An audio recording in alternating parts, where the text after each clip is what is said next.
Hi, എന്തൊക്കെയുണ്ട് വിശേഷങ്ങൾ? ഇന്ന് ഞാൻ നിങ്ങളെ വീണ്ടും സോൾ കെയർ ചാനലിലേക്ക് സ്വാഗതം ചെയ്യുകയാണ്. കഴിഞ്ഞ ഒരുപാട് വീഡിയോകൾ ഞാൻ പോസ്റ്റ് ചെയ്തിരുന്നു. നിങ്ങൾക്കെല്ലാവർക്കും ഇഷ്ടപ്പെട്ടു എന്ന് കരുതുന്നു. വീണ്ടും ഇതിനു മുമ്പ് ഞാൻ ഒരു വീഡിയോ ചെയ്തിരുന്നു. നമ്മുടെ കുട്ടികളുടെ പഠന വൈകല്യം എന്നതിനെ കുറിച്ചായിരുന്നു ചർച്ച ചെയ്യപ്പെട്ടിട്ടുണ്ടായിരുന്നത്. ഇപ്പോൾ അതിനെക്കുറിച്ച് ഇതിനെ ചെറിയ ഒരു ഹിൻഡ് നിങ്ങൾക്ക് വേണ്ടി തരികയാണ്. കഴിഞ്ഞ ദിവസം നമ്മുടെ പത്രങ്ങളിലൊക്കെ നിങ്ങൾ കാണപ്പെട്ടിട്ടുണ്ടായിരിക്കാം. കേരളത്തിൽ ഏറ്റവും കൂടുതൽ ആളുകളെ വെച്ചിട്ട്, സഹായികളെ വെച്ച് പരീക്ഷ എഴുതിയ ഒരു ചരിത്രത്തെക്കുറിച്ച് നിങ്ങൾ കേട്ടിട്ടുണ്ടായിരിക്കാം. നമ്മുടെ പത്രങ്ങളിലൊക്കെ വളരെ വ്യക്തമായിട്ട് തന്നെ വന്നിരുന്നു. കേരളത്തിൽ ഈ വർഷം 27,000-ൽ കൂടുതൽ പേരാണ് സഹായികളെ വെച്ച് SSLC എക്സാമിനേഷൻ അറ്റൻഡ് ചെയ്തിട്ടുണ്ടായിരുന്നത്. അതിൽ തന്നെ ഏറ്റവും കൂടുതൽ മലപ്പുറം ജില്ലയിലാണ് എന്ന് വരെ പറയപ്പെട്ടിട്ടുണ്ടായിരുന്നു. മലപ്പുറം ജില്ലയിൽ 7,000-ലധികം പേരാണ് സഹായികളെ വെച്ചിട്ട് പരീക്ഷ എഴുതിയിട്ടുണ്ടായിരുന്നത്. യഥാർത്ഥത്തിൽ എന്താണ് സഹായി എന്നാണ് നമ്മൾ ചിന്തിക്കപ്പെടണം. ഇതിനു മുമ്പ് ചർച്ച ചെയ്യപ്പെട്ടുള്ള വീഡിയോ നിങ്ങൾ വാച്ച് ചെയ്തിട്ടുണ്ടായിരുന്നെങ്കിൽ നിങ്ങൾക്ക് അറിയാമായിരിക്കാം. നമ്മുടെ കുട്ടികളിലെ പഠന വൈകല്യം എന്ന് ചൂണ്ടിക്കാണിച്ചാണ് നമ്മൾ മെഡിക്കൽ ബോർഡുകളെ സമീപിക്കുന്നതും അതുവഴി സൈക്കോളജിസ്റ്റിനെ കാണുന്നതും ന്യൂറോളജിസ്റ്റിനെ കാണുന്നതും എല്ലാം. അത് പ്രകാരമാണ് നമ്മളെ കുട്ടികൾക്ക് സർട്ടിഫിക്കറ്റ്സ് നൽകുന്നതും. സഹായികളെ വെച്ച് എക്സാം എഴുതാൻ വേണ്ടിയിട്ടുള്ള സർട്ടിഫിക്കറ്റ്സാണ് അവർ നൽകപ്പെട്ടിട്ടുള്ളത്. അത് പ്രകാരം നമുക്ക് നമ്മളുടെ തൊട്ട ജൂനിയർ ആയിട്ടുള്ള ക്ലാസ്സുകളിലെ കുട്ടികളെ വെച്ചിട്ടാണ് നമ്മളെ സഹായിക്കാനായിട്ട് സർക്കാർ അനുവാദം തരുന്നതും എക്സാം എഴുതുന്നതും. അങ്ങനെ ജയിച്ചിട്ട് നമുക്ക് എന്ത് കാര്യമാണുള്ളത് എന്ന് നിങ്ങൾ ചിന്തിക്കുക. യഥാർത്ഥത്തിൽ ഈ കുട്ടികൾക്ക് ഉണ്ടാകുന്നതെല്ലാം മാനസിക പ്രശ്നങ്ങൾ മാത്രമാണോ എന്ന് നമ്മൾ ചിന്തിക്കേണ്ടതുണ്ട്. മാനസികമാണ് അല്ലെങ്കിൽ കുട്ടികൾക്ക് എന്തെങ്കിലും കുറവുകളുണ്ട് എന്ന് പറഞ്ഞിട്ടല്ലേ നമ്മളെ പലപ്പോഴും സ്കൂളുകാർ മോട്ടിവേറ്റ് ചെയ്യുന്നതും നമ്മൾ മെഡിക്കൽ ബോർഡുകളിൽ അപേക്ഷ കൊടുക്കുന്നതും സർട്ടിഫിക്കറ്റുകൾ കളക്ട് ചെയ്യുന്നതും. അതിനനുസരിച്ച് നമ്മുടെ കുട്ടികളെ സ്ക്രൈബ് എന്നാണ് അതിന് പറയുന്നത്. ഈ സ്ക്രൈബ് വെച്ചിട്ട് എക്സാം എഴുതിക്കുന്നതും അതൊക്കെ അല്ലേ. യഥാർത്ഥത്തിൽ നമ്മുടെ കുട്ടികളുടെ പ്രശ്നങ്ങൾ ഒരുപാട് പരിഹരിക്കപ്പെടാൻ നമുക്ക് കഴിയും എന്ന് 100% ഉറപ്പിച്ച് ഞാൻ നിങ്ങളോട് പറയുകയാണ്. എല്ലാ കുട്ടികളെയും നമുക്ക് ആ ഒരു ഗണത്തിൽ ഉൾപ്പെടുത്താനായിട്ട് കഴിയില്ല. ഒരു 90% കുട്ടികൾക്കും മിക്കവാറും ബേസിൻ്റെ കുറവായിരിക്കാം. അല്ലെങ്കിൽ അവർക്ക് ചെറിയ ക്ലാസ്സുകളിൽ പഠിച്ചതിന് അനുസരിച്ച് മലയാളത്തിലോ ഇംഗ്ലീഷിലോ കണക്കുകളിലോ ഉള്ള അറിവുകളുടെ കുറവുകൾ കൊണ്ടൊക്കെ ആയിരിക്കാം. പക്ഷേ ഇതെല്ലാം പരിഹരിക്കപ്പെടാൻ നിങ്ങൾ ആദ്യം ചെയ്യേണ്ടത് ഒരു സ്ക്രൈബ് ചെയ്യാൻ വേണ്ടിയിട്ട് ഡോക്ടേഴ്സിനെ സമീപിക്കുകയും സർട്ടിഫിക്കറ്റുകൾ കളക്ട് ചെയ്യുകയും അവരെ സഹായികളെ വെച്ച് സ്ക്രൈബ് വെച്ച് എക്സാം എഴുതാൻ ശ്രമിക്കുകയല്ല വേണ്ടത്. ശരിക്കും വേണ്ടത് എന്താ, നമ്മുടെ കുട്ടികൾക്ക് എന്തെങ്കിലുമൊക്കെ പരിഹാരങ്ങൾ ഇതിനുണ്ടോ എന്നുള്ളതാണ്. അതിനു മുമ്പ് നമ്മൾ ചിന്തിക്കേണ്ടത് സ്കൂളുകാർ എൻ്റെ കുട്ടികൾക്ക് ഇത്രയും പ്രശ്നങ്ങൾ ഉണ്ടെങ്കിൽ അത് പരിഹരിക്കപ്പെടാൻ അവരെന്ത് ചെയ്തു എന്നത്, അല്ലെങ്കിൽ എന്ത് ചെയ്യണം, അല്ലെങ്കിൽ ഇതിനു മുമ്പ് ഏതെങ്കിലും പാരൻസ് മീറ്റിങ്ങിലോ അല്ലെങ്കിൽ നമ്മുടെ നേരിട്ട് രക്ഷിതാക്കളെ അറിയിക്കുകയോ ചെയ്തിട്ടുണ്ടെങ്കിൽ നമുക്ക് പൂർണ്ണമായിട്ടും അത് അംഗീകരിക്കാനായിട്ട് കഴിയും. പക്ഷെ അതിനു മുമ്പ് നമ്മൾ ചെയ്യേണ്ട പ്രധാനപ്പെട്ട കാരണം എന്ന് പറയുന്നത് നമ്മുടെ കുട്ടികൾ സ്വയം വിലയിരുത്താനായിട്ട് ശ്രമം നടത്തുക. നമ്മൾ രക്ഷിതാക്കൾ, ഇന്നത്തെ കാലഘട്ടത്തിലെ രക്ഷിതാക്കൾ കുറേയൊക്കെ വിദ്യാസമ്പന്നരാണ് എന്നാണ് ഞങ്ങളൊക്കെ വിശ്വസിക്കുന്നത്. ശരിക്കും അങ്ങനെ തന്നെയാണ്. പക്ഷേ ഈ ഒരു കാര്യത്തിലൂടെ കടന്നു പോകുമ്പോൾ നമുക്ക് കുറച്ചു ആൽഫബറ്റ് അക്ഷരമാലകൾ അറിയാത്ത രക്ഷിതാക്കളുണ്ട് എന്നൊരിക്കലും നമുക്ക് പറയാനായിട്ട് കഴിയില്ല. അക്ഷരമാലകൾ, അതുപോലെ കണക്കുകളിലെ ചില കൂട്ടലുകളും കുറക്കലുകളും കിഴിക്കലുകളൊക്കെ അറിയാത്തവർ വളരെ ദുർലഭമാണ് നമ്മുടെ ഈ നാട്ടിൽ. അത് വെച്ചിട്ട് നമുക്ക് വേണമെങ്കിൽ മുന്നോട്ട് പോകാം. പക്ഷേ ഈ കുട്ടികളിൽ തന്നെ ചിലപ്പോൾ എനിക്കൊക്കെ ഒരുപാട് അറിവുണ്ട്, ഡിഗ്രി ഉണ്ട്, PG ഉണ്ട് എന്നൊക്കെ എല്ലാ രക്ഷിതാക്കളും പറയാറുണ്ട്. പക്ഷെ സാറേ, ഞാൻ എൻ്റെ കൂടെ ഒന്ന് ഇരിക്കാൻ പറഞ്ഞാൽ അവന് സമയമില്ല, അവൻ എണീറ്റ് പോവുകയാണ്, ഞാൻ പറഞ്ഞാൽ ഒരിക്കലും കേൾക്കില്ല എന്നൊക്കെയാണ് നമ്മൾ പറയുന്നത്. അങ്ങനെയാണെങ്കിൽ നിങ്ങൾക്ക് എന്തുകൊണ്ട് മറ്റുള്ളവരുടെ സഹായങ്ങൾ തേടാവുന്നതാണ്. ടീച്ചേഴ്സിൻ്റെയോ സ്പെഷ്യൽ എഡ്യൂക്കേറ്റർമാരുടെയോ അല്ലെങ്കിൽ കൗൺസിലേഴ്സിൻ്റെയോ സൈക്കോളജിസ്റ്റിൻ്റെയോ ഒക്കെ സഹായം നമുക്ക് തേടാവുന്നതാണ്. അതിന് വലിയ സമയ ചെലവുകളോ അല്ലെങ്കിൽ സാമ്പത്തിക ചെലവുകളൊക്കെ വളരെ കുറഞ്ഞ ഒരു പദ്ധതിയാണ് ഇത്. അത് നമ്മൾ കണ്ടെത്തി മുന്നോട്ട് പോകാനുള്ള ഒരു ശ്രമം നമ്മളുടെ ഭാഗത്തു നിന്ന് ഉണ്ടാവുകയാണെങ്കിൽ ഈ ഒരു സർട്ടിഫിക്കറ്റ് മേടിക്കുന്നതും സ്ക്രൈബ് വെച്ച് എക്സാം എഴുതുന്നതൊക്കെ നമുക്ക് ഒരുപാട് നിർത്തിവെക്കാനായിട്ട് കഴിയും. അപ്പോൾ അതിലൊക്കെ നമ്മൾ ശ്രദ്ധിക്കേണ്ട പ്രധാനപ്പെട്ട കാരണം കാര്യം എന്ന് പറയുന്നത് എന്താണ്? നമുക്ക് മുന്നോട്ട് പോകുവാനുള്ള തടസ്സങ്ങൾ എന്തൊക്കെയാണ് നമ്മുടെ കുട്ടികളിൽ എന്ന് പരിശോധിക്കാനുള്ള ഒരു സിറ്റുവേഷൻ, ഒരു സാഹചര്യം നമ്മൾ ഉണ്ടാക്കിയെടുക്കാനായിട്ട് ശ്രമിക്കുക. എങ്ങനെയാണ് ഇത് ഉണ്ടാക്കിയെടുക്കേണ്ടത് എന്നാണ് ഇനി നമ്മൾ ശ്രമിക്കേണ്ടത്. ഒരുപക്ഷെ നമ്മുടെ കുട്ടികളിൽ നിങ്ങൾക്ക് തന്നെ നിങ്ങളുടെ വീട്ടിലിരുന്ന് പരിശോധിക്കാനായിട്ട് കഴിയും. എന്ത് ചെയ്യണം? കുട്ടികളെ കൊണ്ട് അക്ഷരമാലകൾ എത്ര ഉണ്ട് മലയാളത്തിൽ, ഇംഗ്ലീഷിൽ എന്ന് ചോദിക്കുക. ഏതൊക്കെ ലെറ്ററുകളാണ് അവരിൽ നിന്ന് വിട്ടുപോകുന്നത് എന്ന് നോക്കുക. ഉണ്ടെങ്കിൽ അത് നമ്മൾ വീട്ടിലിരുന്ന് കൊണ്ട് തന്നെ നമ്മൾ പ്രാക്ടീസ് ചെയ്യാനായിട്ട് ശ്രമിക്കുക. നമുക്കറിയാം, നമ്മളൊക്കെ 2 വര കോപ്പി 4 വര കോപ്പിയൊക്കെ കണ്ടിട്ടുള്ളത് ചെറിയ ക്ലാസ്സുകളിലാണ്.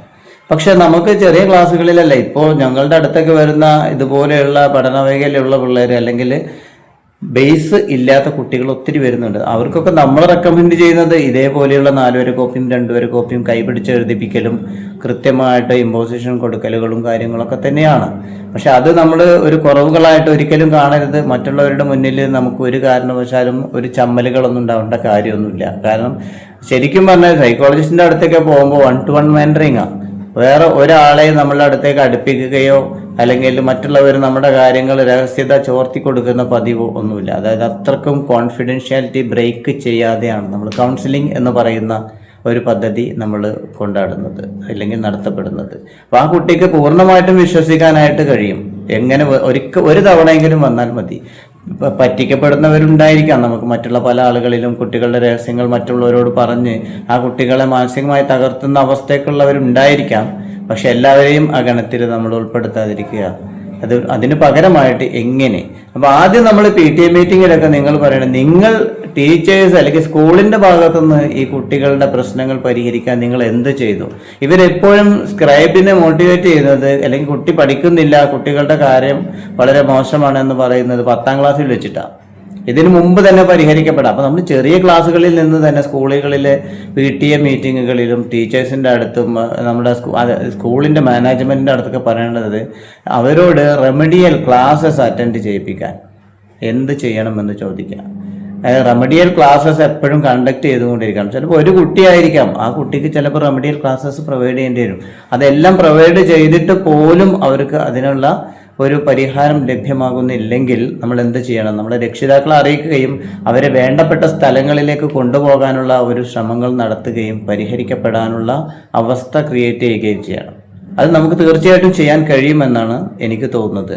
കാരണം കേരളത്തിൽ 27,000-ൽ കൂടുതൽ കുട്ടികൾ സ്ക്രൈബ് ചെയ്തു എന്ന് പറയുമ്പോൾ ആ കുട്ടിക്ക് എന്ത് കഴിവാണ് ഉണ്ടായിരിക്കുന്നത് നമ്മൾ നോക്കിക്കോണം. കാരണം സ്ക്രൈബ് പരിഹരിക്കപ്പെടാൻ പറ്റുന്നതാണ്. 27 എല്ലാ വർഷവും ഒരു സ്കൂളിൽ നിന്ന് 10-ൽ താഴെ മാത്രമാണ് സ്ക്രൈബ് ചെയ്യാനുള്ള സർട്ടിഫിക്കറ്റ്സ് കിട്ടാറ് എന്നാണ് ആകാശ ക്രമപ്രകാരമുള്ള ഒരു റിപ്പോർട്ടാണ് ഇപ്പോൾ ഞാൻ പത്രത്തിൽ വായിച്ചിട്ടുള്ളത്. അത് പ്രകാരം നമുക്ക് 10-ൽ താഴെ എന്നുള്ളത് ഈ വർഷം 50-ൽ മുകളിലാണ്. അതിൽ തന്നെ ഏറ്റവും കൂടുതൽ മലപ്പുറം ജില്ല. എല്ലാ ജില്ലകളിലും ഉണ്ട്, എല്ലാ ജില്ലകളിലും അത് ഞാൻ ഈ ബോർഡിനകത്ത് കൊടുക്കുന്നുണ്ട്. ഓരോ ജില്ലകളിലും വന്നിട്ട് ഉള്ള എത്ര സ്ക്രൈബ് അറ്റൻഡ് ചെയ്തു എന്നതിനെ കുറിച്ച് ഞാൻ കൊടുക്കാം. അപ്പോൾ നമ്മൾ ചിന്തിക്കേണ്ടത്, നമുക്ക് എങ്ങനെയെങ്കിലും കുറച്ച് സമയം ഉണ്ടാക്കിക്കൊണ്ട് നിങ്ങൾ വീട്ടിലിരുന്ന് കുട്ടികളുടെ കൂടെ ഇരുന്ന് കൊണ്ട് അവരെ മോണിറ്റർ ചെയ്യാൻ ശ്രമിക്കുക. അതോടൊപ്പം തന്നെ അല്ലെങ്കിൽ നമുക്ക് കഴിയുന്നില്ലെങ്കിൽ നമ്മൾ ആരെങ്കിലും സമീപിച്ചുകൊണ്ട് അവരുടെ അടുത്ത് കൊണ്ടുപോയി കുട്ടികളെ ആ സ്ക്രൈബ് എഴുതുന്നതിൽ നിന്ന് മാറ്റിയെടുത്ത് എങ്ങനെയെങ്കിലും അവർക്ക് വിവരങ്ങൾ ശേഖരിച്ചു കൊടുക്കുന്ന ഒരു അവസ്ഥ ഉണ്ടാക്കിയെടുക്കുക. വളരെ കുറഞ്ഞ സമയം മതി. നിങ്ങൾ ചിന്തിക്കുക, ഒരുപാട് കാലമുണ്ട്. കുട്ടി LKG തൊട്ടിട്ട് 10ാം ക്ലാസ് വരെ പഠിച്ചിട്ടും ഇതുപോലെയുള്ള സംഭവത്തെ കണ്ടെത്താൻ കഴിയാതിരുന്നു എന്ന് പറയുന്നത് തന്നെ വളരെ വിഡ്ഢിത്തരമാണ്. കാരണം ഇതിനു മുമ്പ് തന്നെ അപ്പം നല്ല കൃത്യമായ ഓരോ കുട്ടിയെയും വ്യക്തിപരമായി അറിയുന്ന ടീച്ചേഴ്സോ അധ്യാപകരോ ഒക്കെ ആണെന്നുണ്ടെങ്കിൽ നമുക്ക് പൂർണ്ണമായിട്ട് അറിയാൻ പറ്റും. ഒരു കാര്യം ഉറപ്പാണ്, ഒരുപക്ഷെ മിക്ക കുട്ടികളും 1, 2, 3 സ്കൂളിൽ പഠിച്ചവരായിരിക്കും. കണ്ടിന്യൂസ് ആയിട്ട് LKG മുതൽ +2 വരെ അല്ലെങ്കിൽ 10ാം ക്ലാസ് വരെ കണ്ടിന്യൂസ് ആയിട്ട് പഠിക്കുന്ന സ്കൂളുകളിലുള്ള കുട്ടികൾ വളരെ കുറവാണ്. മാത്രമല്ല, നമ്മൾ കുട്ടികൾക്ക് ഗവൺമെൻറ് സ്കൂളുകളിൽ അല്ലെങ്കിൽ മാനേജ്മെൻറ്റ് സ്കൂളുകളിലൊക്കെ ഇതുപോലെ ടീച്ചേഴ്സ് ശ്രദ്ധിക്കുന്നില്ല എന്ന പരാതികളൊക്കെ രക്ഷിതാക്കൾ പറയാറുണ്ട്. ഒരിക്കലും ഇല്ല. എല്ലാവരും കൃത്യമായിട്ട് മോണിറ്ററൈസ് ചെയ്യുന്നുണ്ട്. എല്ലാവരും കൃത്യമായിട്ട് അവർക്ക് വേണ്ട വിവരങ്ങൾ അവർ വഴിയും അവരുടെ കുട്ടികളുടെ മാതാപിതാക്കൾ വഴിയൊക്കെ നൽകുന്നുണ്ട് എന്നുള്ള കാര്യത്തിൽ യാതൊരു തർക്കവുമില്ല. ഈവൻ ഞങ്ങളടക്കമുള്ള കുട്ടികൾ വരെ നമ്മളെ പ്രൈവറ്റുകൾ സ്കൂളുകളെ ആശ്രയിച്ചു കൊണ്ട് കുട്ടികളെ പഠിപ്പിക്കാറുണ്ട്. അവിടെയും ഇതൊക്കെ തന്നെയാണ് സ്ഥിതി, നമുക്കത് അറിയാത്തത് കൊണ്ടാണ്. അല്ലെങ്കിൽ നിങ്ങൾ ചിന്തിക്കുക, എന്തുകൊണ്ട് എൻ്റെ കുട്ടികൾ ഏത് സ്കൂളിൽ പഠിക്കും, പ്രൈവറ്റ് സ്കൂളാവട്ടെ, നമ്മുടെ CBSE സിലബസുള്ള ഇംഗ്ലീഷ് മീഡിയം സ്കൂളുകളാവട്ടെ, മാനേജ്മെൻറ്റ് സ്കൂളാവട്ടെ, ഗവൺമെൻറ് സ്കൂളാവട്ടെ, എവിടെ പഠിക്കുമ്പോൾ എന്തുകൊണ്ട് നമ്മളെ കുട്ടികൾക്ക് സെപ്പറേറ്റ് ഈ ട്യൂഷൻ കൊടുക്കേണ്ട അവസ്ഥ വരുന്നു? ഗവൺമെൻറ്റിൽ നമ്മൾ എങ്ങനെയാണെന്ന് പറയുന്നു. അങ്ങനെയാണെങ്കിൽ പ്രൈവറ്റ് സ്കൂളിൽ പോകുന്ന കുട്ടികൾക്കാണ് ഇപ്പോൾ ഏറ്റവും കൂടുതൽ ട്യൂഷൻ കൊടുത്തുകൊണ്ടിരിക്കുന്നത്. എന്തുകൊണ്ട്? നമ്മൾ ചിന്തിക്കണം, എന്തുകൊണ്ട് ഇത്രയും വലിയ ഫീസ് 35,000, 40,000, 45,000 ഒക്കെ ഓരോ വർഷം കുട്ടിക്ക് വേണ്ടി കൊടുത്തിട്ട് വീണ്ടും 25,000, 30,000 പുറത്ത് കൊടുത്ത് ട്യൂഷൻ കൊടുക്കേണ്ട അവസ്ഥ? അങ്ങനെയാണെങ്കിൽ നമുക്ക് ഏറ്റവും നല്ലത് ഹോം സ്കൂളിംഗ് അല്ലേ? വീട്ടിൽ വെച്ചുകൊണ്ട് തന്നെ പഠിപ്പിച്ചുകൊണ്ട് ഒരു ഏതെങ്കിലും ട്യൂഷൻ ടീച്ചറെ വെച്ചിട്ട് അവർക്ക് ബുദ്ധിമുട്ടുള്ള സബ്ജക്ട്സിന് വേണ്ടി മാത്രം വെച്ചുകൊണ്ട് മുന്നോട്ട് പോയാൽ പോരെ? എന്നിട്ട് 10ാം ക്ലാസ് ആവുന്ന സമയത്ത് സ്കൂളിൽ അഡ്മിഷൻ എടുത്തുകൊണ്ട് നമുക്ക് എക്സാം എഴുതിയാൽ പോരെ? ഹോം സ്കൂളിംഗ് അല്ലേ ഏറ്റവും ബെസ്റ്റ് പരിപാടി? ഇത്രയും പൈസ നമുക്ക് 2-3 കുട്ടികളുള്ള ഒരാളുകളാണെന്ന് 1.5 ലക്ഷം 2 ലക്ഷം രൂപ ഒരു വർഷം നമുക്ക് സേവ് ചെയ്യാനായിട്ട് പറ്റും. ഇത് അറിവുകളും ഇല്ല, വിവരങ്ങളും ഇല്ല, ഒന്നുമില്ല. കുട്ടികൾക്ക് 10ാം ക്ലാസ് കഴിഞ്ഞു വന്നു കഴിഞ്ഞാൽ സ്വന്തം പേര് പോലും എഴുതാൻ അറിയില്ല. ഏതെങ്കിലും ഒരു പൊതുവായിട്ടുള്ള വിവരങ്ങളെ കുറിച്ച് ചോദിച്ചു കഴിഞ്ഞാൽ നമ്മളെ കുട്ടികൾക്ക് അറിയില്ല. പിന്നെ എന്ത് വിദ്യാഭ്യാസമാണ് നമുക്ക് കിട്ടുന്നത്? കിട്ടാനിട്ടല്ല, അത് കിട്ടേണ്ട രീതിയിൽ കിട്ടുന്നില്ല എന്നുള്ള. ടീച്ചേഴ്സിന് കഴിവില്ലാത്തതുകൊണ്ടല്ല, ടീച്ചേഴ്സിന് നല്ല രീതിയിൽ സർക്കാർ ശമ്പളം കൊടുക്കുന്നുണ്ട്. പ്രൈവറ്റ് സ്കൂളുകാരാണെങ്കിൽ അവരുടെ മാനേജ്മെന്റ് നല്ല രീതിയിൽ ശമ്പളം കൊടുക്കുന്നുണ്ട്. പക്ഷെ ആവശ്യം എന്ന് പറയുന്നത് നമ്മളുടേതാണ്. ടീച്ചേഴ്സിനെ കൊണ്ട് പണിയെടുപ്പിക്കേണ്ട ഒരു വിദ്യാർത്ഥിയുടെ ചുമതലയാണ്. നമുക്ക് എന്തെങ്കിലുമൊക്കെ വേണമെങ്കിൽ അത് നമ്മൾ കൃത്യമായിട്ട് ടീച്ചേഴ്സിനോട് ചോദിച്ച് മനസ്സിലാക്കി മുന്നോട്ട് പോകുവാനുള്ള ഒരവസ്ഥ ഉണ്ടാക്കിയെടുക്കേണ്ടത് നമ്മളുടെ ചുമതലയാണ്. നമ്മൾ എന്ത് ചെയ്യും? 4 ദിവസം സ്കൂളിൽ പോയിട്ടില്ലെങ്കിൽ നമ്മൾ ആദ്യം ചോദിക്കുന്നത് നമ്മുടെ തൊട്ടടുത്തിരിക്കുന്ന കുട്ടിയുടെ അമ്മയെ വിളിച്ചുകൊണ്ട് അവനുണ്ട് അവിടെ, ഇവനുണ്ട് ഇവിടെ, അവൻ്റെ നോട്ട്സ് ഒന്ന് അയച്ചു തരാൻ പറയും, മലയാളം നോട്ട്സ് അയക്കുമോ എന്നൊക്കെയാണ് നമ്മൾ ചോദിക്കാറ്. എന്തുകൊണ്ട് ഇന്ന് വന്നിട്ടില്ലെങ്കിൽ, അല്ലെങ്കിൽ 4 ദിവസം സ്കൂളിൽ മുടങ്ങി 5ാമത്തെ ദിവസം പോകുന്ന സമയത്ത് അതിൻ്റെ ഓതറൈസ്ഡ് ടീച്ചേഴ്സിനെ കൊണ്ട് സമീപിച്ചുകൊണ്ട്, ടീച്ചറെ ഞാൻ 4 ദിവസമായി വന്നിട്ട് എന്തൊക്കെയാണ് ടീച്ചർ എടുത്തത്, അതുകൊണ്ട് ടീച്ചർ അതെനിക്കൊന്ന് പറഞ്ഞു തരൂ, അല്ലെങ്കിൽ ടീച്ചേഴ്സ് അതിൻ്റെ നോട്ട്സ് ഒന്ന് തരൂ എന്ന് ചോദിച്ചുകൂടാ നമുക്ക്? നമ്മൾ ആരും ചോദിക്കാറില്ല. അതുപോലെ നമ്മൾ എന്ത് ചെയ്യും? നീ കുട്ടികളുടെ നോട്ട്സ് എല്ലാം കളക്ട് ചെയ്ത് വന്നിട്ട് വീട്ടിൽ വെച്ചിട്ട് പഠിക്കേണ്ട, അതാത് ദിവസം പഠിക്കേണ്ടതിന് പകരം നമ്മൾ ഈ പഴയ നോട്ട്സ് എഴുതിയെടുക്കുക. അപ്പോഴും നമ്മൾ ബാക്കിലോട്ട് തന്നെയാണ് പോകുന്നത്. നമുക്ക് പെൻഡിങ് നോട്ട്സ് ഒത്തിരി ഉണ്ടായിരിക്കാം, പെൻഡിങ് ക്ലാസ്സസ് ഒത്തിരി ഉണ്ടായിരിക്കാം. പക്ഷെ ഇതിനെ എങ്ങനെയാണ് നമുക്ക് ഓവർകം ചെയ്യാൻ കഴിയുന്നത്? നമ്മൾ കൃത്യമായിട്ടുള്ള ഒരു സ്റ്റഡി ടൈം ടേബിൾസും റിവിഷൻ ടൈം ടേബിൾസും പ്രിപ്പയർ ചെയ്ത് കഴിഞ്ഞാൽ നമുക്ക് മുന്നോട്ട് പോകുവാനായിട്ട് കൃത്യമായിട്ട് കഴിയും. നമ്മൾ 4 ദിവസം മുടങ്ങിയ ഒരു വ്യക്തിയാണെങ്കിൽ 5ാമത്തെ ദിവസം സ്കൂളിൽ പോകുമ്പോൾ നമുക്ക് ലഞ്ച് ബ്രേക്ക് ഉണ്ട്, അല്ലെങ്കിൽ ഏതെങ്കിലും ചെറിയ ചില പീരീഡ്സുകളിൽ ടീച്ചേഴ്സ് ഉണ്ടാവാത്ത ആബ്സെൻറ്റ് പീരീഡ്സ് ഉണ്ടായിരിക്കാം. ആ സമയമൊക്കെ മാക്സിമം നമ്മൾ യൂട്ടിലൈസ് ചെയ്യാൻ നമ്മളെ മക്കൾ ശ്രമിക്കണം. കാരണം സമയം ഒരിക്കലും നമുക്ക് വേണ്ടി കാത്തു നിൽക്കില്ല. പ്രകൃതി എന്ന് പറയുന്നത് അങ്ങനെയാണ്. നമുക്ക് വേണ്ടി നമ്മളുടെ കൂടെ ഒരിക്കലും പ്രകൃതി ജീവിക്കുകയില്ല. പ്രകൃതി എന്ന് പറയുന്നത് പ്രകൃതിയുടെ രീതിയിൽ ഇങ്ങനെ മുന്നോട്ട് പോകും. നമ്മൾ പ്രകൃതിയുടെ കൂടെ ഓടി ജീവിക്കാനുള്ള ശ്രമമാണ് ഉണ്ടാക്കിയെടുക്കേണ്ടത്. അല്ലാതെ ഒരിക്കലും പ്രകൃതി നമ്മളുടെ കൂടെ വരില്ല. അപ്പോൾ നമുക്ക് ഏറ്റവും കൂടുതൽ വേണ്ടത് എന്താണെന്ന് വെച്ച് കഴിഞ്ഞാൽ എല്ലാത്തിനും പരിഹാരങ്ങൾ കൃത്യമായിട്ടുണ്ട്, നമുക്ക് കണ്ടെത്താൻ കഴിയുന്നുണ്ട്. നമുക്ക് ഇതൊക്കെ എന്ത് എന്ന് ചോദിച്ച് നമ്മൾ തട്ടിക്കളയുന്ന ഒരവസ്ഥ നമ്മൾ മാറ്റിയെടുക്കാനുള്ള ശ്രമം ഇനിയെങ്കിലും നമ്മൾ തുടർന്നിട്ടില്ലെങ്കിൽ ഇതുപോലെയുള്ള സ്ക്രൈബ് എഴുതുന്ന കുട്ടികളുടെ നമ്പറുകൾ കൂടിക്കൊണ്ടിരിക്കുകയും നമ്മുടെ കുട്ടികൾ മിടുക്കന്മാരാവേണ്ട കുട്ടികളെ നമ്മൾ മിടുക്കികളോ അല്ലാത്ത അവസ്ഥയിലേക്ക് മാറ്റിയെടുക്കും. ഇതിൻ്റെ ഏറ്റവും പ്രധാനപ്പെട്ട ചുമതല നമ്മളെ രക്ഷിതാക്കൾക്കാണ്. നമ്മൾ പറയാം എല്ലാം ടീച്ചേഴ്സിനെ ഏൽപ്പിച്ചു. എന്താ ടീച്ചേഴ്സിന് ഓരോ അവറിൽ ഇത്ര സമയം ഇത്ര മണിക്കൂർ വെച്ചിട്ട് എടുക്കണമെന്നൊരു റോളുണ്ട്. അതിൻ്റെ അപ്പുറത്തേക്ക് അവർ പോകത്തൊന്നുമില്ല. അപ്പോൾ അത് നമ്മൾ കൃത്യമായിട്ട് അവർ കൊടുക്കണം. അവർക്കറിയാം, അവർക്ക് ഒരു കുട്ടിയെ 1-to-1 മെന്ററിങ്ങിലൂടെ എല്ലാവരും പോയിക്കൊണ്ടിരിക്കുന്നത്. അവർ പോകുന്നത് പ്രധാനമായിട്ടും 50-55 കുട്ടികൾ ഉണ്ടായിരിക്കാം. എല്ലാവരും പേഴ്സണലൈസ് ചെയ്തുകൊണ്ട് പഠിപ്പിക്കാൻ അവർക്ക് കഴിയില്ല. എങ്കിലും നമ്മൾ കൂടുതലും ടീച്ചേഴ്സുമായിട്ടൊക്കെ കണക്ട് ചെയ്ത് മുന്നോട്ട് പോവുകയാണെങ്കിൽ നമുക്ക് മിക്കവാറും എന്ത് ചെയ്യാൻ പറ്റും? നമുക്ക് മിക്കവാറും നമ്മുടെ കുട്ടികളെങ്കിലും നമ്മുടെ രക്ഷിതാക്കളുമായി കണക്ട് ചെയ്തുകൊണ്ട് കുറേ കാര്യങ്ങൾ മക്കൾക്ക് ടീച്ചേഴ്സ് പറഞ്ഞു കൊടുക്കാനുള്ള ശ്രമങ്ങൾ നടത്തിക്കൊണ്ടിരിക്കും. അതുകൊണ്ട് ഇനിയും നിങ്ങൾ സ്ക്രൈബിലേക്ക് പോകല്ലേ. നമ്മുടെ കുട്ടികൾക്ക് എന്ത് കുറവുകളുണ്ട്, എന്താണ് കുറവ് എന്ന് നമുക്ക് വളരെ കുറഞ്ഞ സമയം കൊണ്ട് കണ്ടെത്തി മുന്നോട്ട് കൊണ്ടുപോകാനായിട്ട് കഴിയും. നിങ്ങൾക്കും അങ്ങനെ ഒരു ആഗ്രഹങ്ങളുണ്ടെങ്കിൽ നിങ്ങൾ ബന്ധപ്പെട്ട ആളുകളെ കൃത്യമായിട്ട് നിങ്ങൾ കണ്ടെത്താൻ ശ്രമിക്കുകയും അത് നമ്മുടെ കുട്ടികളെ അത്തരം തരത്തിലുള്ള മോണിറ്റൈസ് ചെയ്യാൻ അല്ലെങ്കിൽ ഒബ്സർവ് ചെയ്ത് നിരീക്ഷിച്ച് അവരുടെ കുറവുകൾ പരിഹരിക്കപ്പെടാൻ കഴിയട്ടെ എന്ന് ആശംസിക്കുന്നു. ഇനിയും ഇങ്ങനെയുള്ള കാര്യങ്ങളിലൊന്നും നമ്മളെ മക്കളെ പെടുത്താതിരിക്കുക. കാരണം പല പ്രശ്നങ്ങൾ നമുക്കറിയാം. ഇതെല്ലാം ഈ പഠന വൈകല്യം എന്ന് പറയുന്നത് ഒരിക്കലും മാനസിക രോഗമല്ല. മാനസികമായിട്ടുള്ള പ്രശ്നങ്ങളുണ്ട്. മറ്റു കാര്യങ്ങളിലൂടെ ADHD അഥവാ attention deficit hyper activity syndrome എന്ന് പറയുന്ന സംഭവമുണ്ട്. അപ്പോൾ ഇതിലൊക്കെ നമുക്ക് മാറ്റിയെടുക്കാൻ കഴിയുമെന്നുള്ള കാര്യത്തിൽ യാതൊരു സംശയവുമില്ല. കാരണം വളരെ ഒരു 10% ഒക്കെ നമുക്ക് മാറ്റി നിർത്തേണ്ടി വരുമെങ്കിലും ബാക്കിയെല്ലാം നമുക്ക് മുന്നോട്ട് കൊണ്ടുപോകാനായിട്ട് പറ്റും. അത് ബേസ് ആയിരിക്കാം, പക്ഷെ നമുക്ക് നോക്കാലോ എന്തുകൊണ്ട്. ഇതെല്ലാ പരിശ്രമങ്ങളും നടത്തി പരാജയപ്പെടുകയാണെങ്കിൽ മാത്രം നമുക്ക് അതിനകത്തോട്ട് പോയാൽ പോരെ. നമ്മളൊന്നും ചെയ്യാതെ കയ്യും കെട്ടി ഇരുന്നു കൊണ്ട് നമ്മളെ കുട്ടികളെ ഈ ടീച്ചേഴ്സ് പറയുന്ന ഡോക്ടേഴ്സിൻ്റെ അടുത്ത് കൊണ്ടുപോയി അവരാഗ്രഹിക്കുന്നത് എന്താണ്? അവർ സ്കൂളിൻ്റെ 100% വിജയമാണ് അവരാഗ്രഹിക്കുന്നത്. നിങ്ങൾക്കറിയോ? നമുക്കൊരിക്കലും അറിയില്ല. നമ്മൾ 100% വിജയമുള്ള സ്കൂൾ, പക്ഷെ നമ്മൾ 100% വിജയം എന്ന് പറയുമ്പോൾ നമ്മൾ കുട്ടികൾക്ക് എന്ത് അറിവാണുള്ളത്, എന്ത് കഴിവാണ് കിട്ടിയിട്ടുള്ളത്? 100% വിജയമുണ്ട്.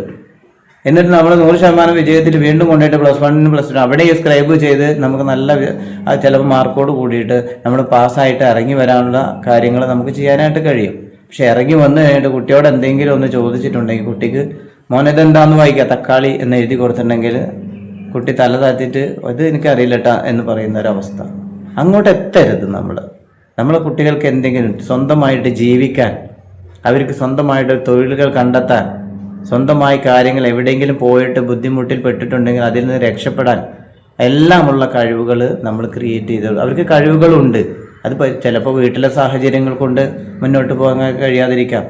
പാരൻ്റൽ ട്രയാങ്കുലേഷൻ എന്ന് പറയുന്ന ഒരു സംഭവം, ഞാൻ ആ ഒരു സബ്ജക്ട്സ് ഇവിടെ സംസാരിക്കുന്നില്ല. പാരൻ്റൽ ട്രയാങ്കുലേഷനെ കുറിച്ച് ഞാൻ വീണ്ടും നിങ്ങളുടെ മുന്നിലേക്ക് ഒരു വീഡിയോ ആയിട്ട് വരാം. ഇതുപോലെ ഒരുപാട് സാഹചര്യങ്ങളുണ്ട്, നമുക്ക് പ്രശ്നങ്ങളുണ്ട് കുട്ടികൾക്ക്. അപ്പം ഏത് കാറ്റഗറിയിലാണ് നമ്മളെ കുട്ടികൾ പെടുന്നത് എന്ന് നമ്മൾ നോക്കണം. ഒരു കാരണവശാലും നിങ്ങൾ തട്ടിക്കളയരുത്. നിങ്ങളിത് സീരിയസ് ആയിട്ട് എടുത്തുകൊണ്ട് ഈ വർഷമെങ്കിലും നമ്മുടെ സ്ക്രൈബ് ചെയ്യുന്ന കുട്ടികളുടെ എണ്ണം കേരളത്തിൽ കുറച്ച് കൊണ്ടുവരണം. നിങ്ങൾ കേൾക്കുന്ന ഓരോ മാതാപിതാക്കളും അവർ ഏത് സ്കൂളുകളിലാണോ ഉള്ളതെങ്കിൽ ആ സ്കൂളുകളിലെ മറ്റു കുട്ടികൾക്ക് വരെ ഈ ഇൻഫർമേഷൻ നിങ്ങൾ പകർന്നു കൊടുക്കാനുള്ള ശ്രമം നടത്തണം. നമ്മുടെ ഓരോ സ്കൂളുകളിലും സ്ക്രൈബ് അല്ലെങ്കിൽ സഹായം വെച്ച് എഴുതുന്ന എക്സാമിനേഷൻ എഴുതുന്ന മക്കളാക്കി ഇല്ലാതിരിക്കാൻ, മക്കളെ കുറച്ച് കൊണ്ടുവരാൻ നമ്മുടെ എല്ലാ ഭാഗത്തു നിന്നുള്ള സപ്പോർട്ട്സുകൾ ഉണ്ടായിരിക്കണം.